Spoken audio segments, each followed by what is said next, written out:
Gérald, l'e-book, c'est quand même beaucoup plus limité que le papier. Là, dernièrement, je viens de finir un e-book sur mon iPad. J'ai essayé de le mettre dans la poubelle recyclable, ça passe pas. Alors c'est sûr, ça ne va pas passer dans la poubelle recyclable. Pourtant, les œuvres numériques, en effet, bouleversent beaucoup la transmission aujourd'hui des savoirs. Pourquoi? Parce que ces œuvres ne sont plus aujourd'hui des œuvres dans un format que l'on connaît, un format uniforme classique.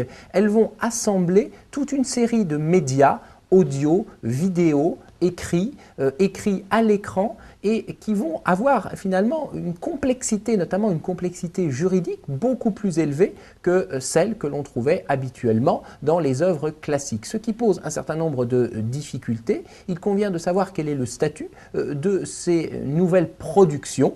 Et puis le e-book en lui-même, en effet, est un objet en lui-même, à travers d'ailleurs les supports aussi sur lesquels on peut les consulter. On va souvent assimiler un peu l'un à l'autre.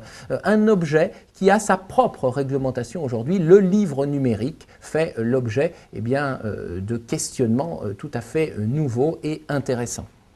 Alors, nous aborderons deux thématiques dans le cadre des journées du e-learning, à savoir le droit du e-book, puisqu'il s'agit d'un nouveau sujet de droit, soumis à une réglementation soit traditionnelle, soit aussi nouvelle par certains aspects, et puis d'autre part, le statut aussi de ce que l'on appelle l'œuvre plurimédia, c'est-à-dire l'œuvre qui est amenée donc en e-learning à posséder, à comprendre, à intégrer plusieurs médias et dont aucun des statuts individuellement pris en compte ne viendra gérer l'intégralité de cette création. Donc il va falloir faire preuve d'imagination dans le cadre de ce statut des œuvres plurimédia.